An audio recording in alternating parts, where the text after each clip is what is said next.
Kembali di Sapa Indonesia Malam, usai menjalani pemusatan latihan di Bali, Timnas Indonesia tiba di Jakarta Sabtu sore. Skuad Garuda akan menjalani laga perdana Piala AFF Senin malam. Rombongan Timnas Indonesia tiba di Bandara Soekarno-Hatta, Banten sekitar pukul 5 sore. Sebelumnya, pelatih John Hartman menggembleng anak asuhnya di training center milik klub Liga Super Bali United di Gianyar, Bali. Di Piala AFF 2026, Indonesia tergabung di Grup A bersama juara bertahan Vietnam, Singapura, Kamboja, dan Timor Leste. Rizky Ridho CS akan menghadapi Kamboja di Stadion Pakansari Bogor, Senin malam.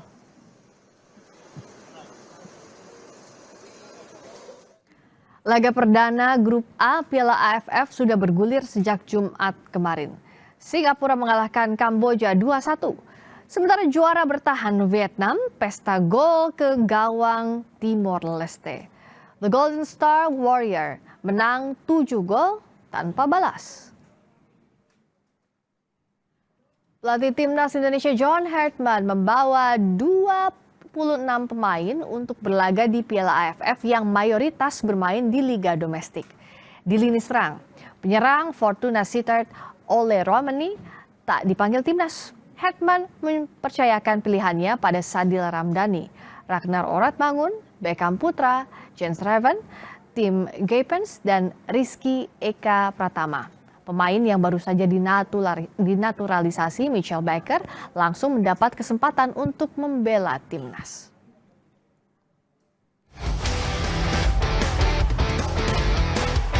Timnas Indonesia tak akan diperkuat striker andalan Ole Romani di turnamen Asia Tenggara Piala AFF. Ole absen karena cedera dan sedang proses pemulihan.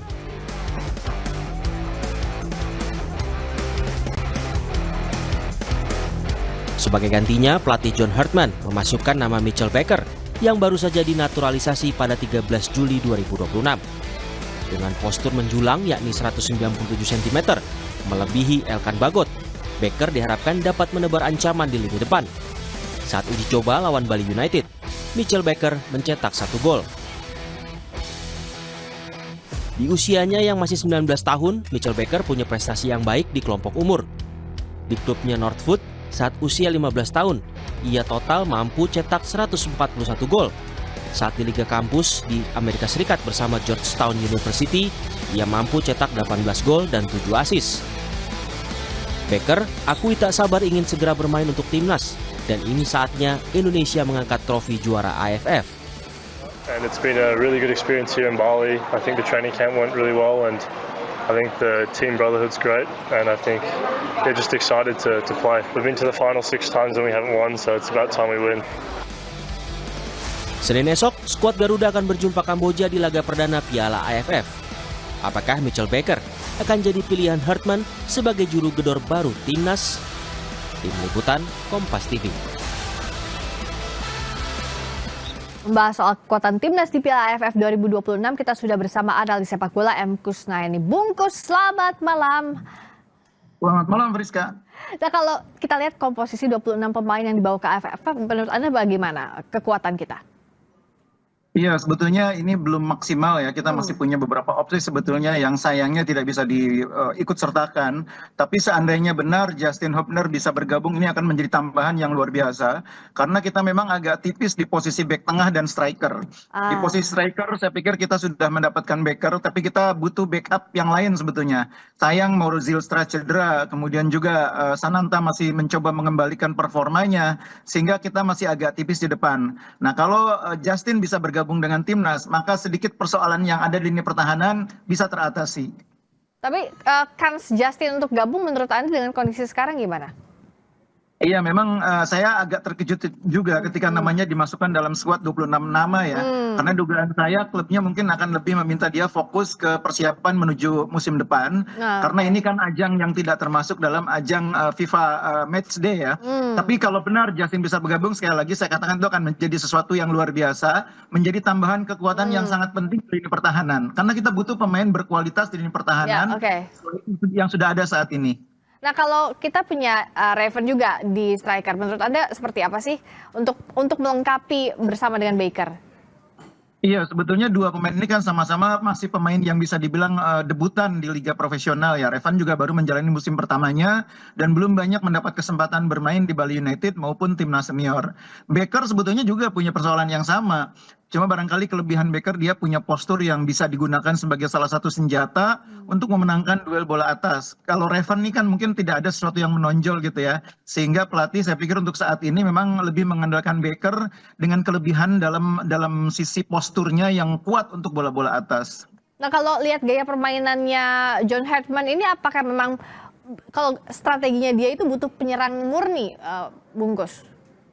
Sebetulnya gaya tidak menentukan butuh atau tidak butuh seorang striker ya.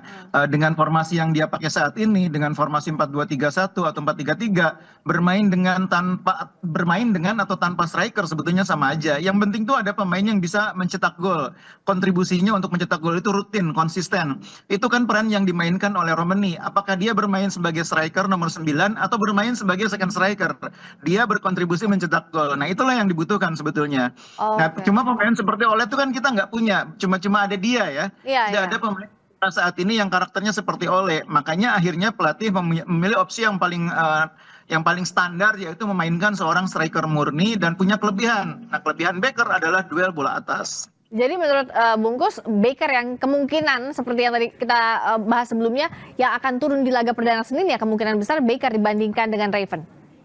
Ya, cuma harus dicatat bahwa yang namanya kejuaraan Asian Championship ini kan jeda waktunya relatif nggak lama, 3-4 hari saja ya per pertandingan. Ya. Jadi jangan kaget kalau nanti setiap pertandingan itu line up-nya akan berbeda. Jangan kaget, karena memang akan disesuaikan dengan tipe lawan yang dihadapi, disesuaikan dengan kondisi pemain, karena jadwalnya padat. Jadi kalau pertandingan pertama mungkin Becker, pertandingan kedua tidak mustahil nanti Jens Raven. Itu sangat cair kemungkinannya. Karena tight sekali waktunya ya, Bungkus ya, nggak mungkin terus-terusan dipakai striker yang sama. Nah, tapi kalau lawan Kamboja misalnya, apa sih yang harus diwaspadai oleh timnas? Ya, kita sudah melihat bagaimana Kamboja ketika menghadapi Singapura, mereka juga agak kesulitan ya.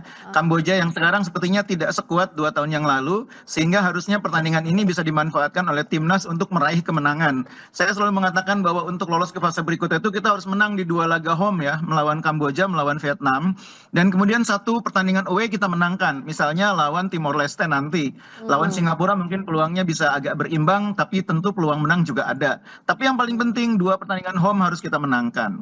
Nah, kalau formasi ideal timnas nanti starting line up yang kira-kira ideal menurut Bungkus siapa sih? Ya, dugaan saya sih Hetman akan bermain dengan formasi 3-4-3 ya. 3 di belakang itu ada Rizky Ridho, kemudian ada Justin Hubner, dan mungkin ada Sandy Walsh ya. Dan ini akan bermain, 3 pemain ini akan bermain di depan kiper Nadio Argawinata. Di tengah kita akan punya pemain yang bisa main di sisi kanan, itu bisa jadi ada Sandy Walsh, atau bisa jadi mungkin Kadek Agung dari Bali United, kemudian di tengahnya ada Tom Haye bersama dengan Ivar Jenner, atau bisa jadi dengan Mark Locke. Di kirinya tentu saja kita punya beberapa opsi, tapi Donitri belakangan selalu main di posisi itu, jadi bisa Donitri, bisa juga Sen Patinama. Nah, yang menarik di depan ya, satu tempat itu menurut saya hampir pasti milik striker nomor 9 kita, Becker saat ini, atau Raven. Tapi saya menurut saya feeling saya sih ini Becker yang akan diberi kesempatan main pertama. Nah, yang menarik di kanan kita punya beberapa opsi nih, banyak sekali. Ada Beckham Putra, ada Rehan Hanan, ada Marcelino juga bisa main di sana. Kemudian di kiri akan ada Ragnar Oratmangun yang mungkin akan menjadi pilihan pertama. Pilihan berikutnya adalah Eliano ya. Kurang lebih itulah nama-nama yang mungkin akan diberi kesempatan. Jangan lupa masih ada Egy juga yang bisa dijadikan sebagai alternatif. Kita berharap main bagus, harus menang di pertandingan pertama. Terima kasih Bungkus. Sampai ketemu lagi. Berikutnya saudara, kami kembali dengan sorotan sekutu Iran. Houthi di Yaman melancarkan serangan rudal ke Arab Saudi sebagai balasan atas aksi militer Saudi yang menyerang target militer Houthi. Sesaat lagi di Sapa Indonesia Malam.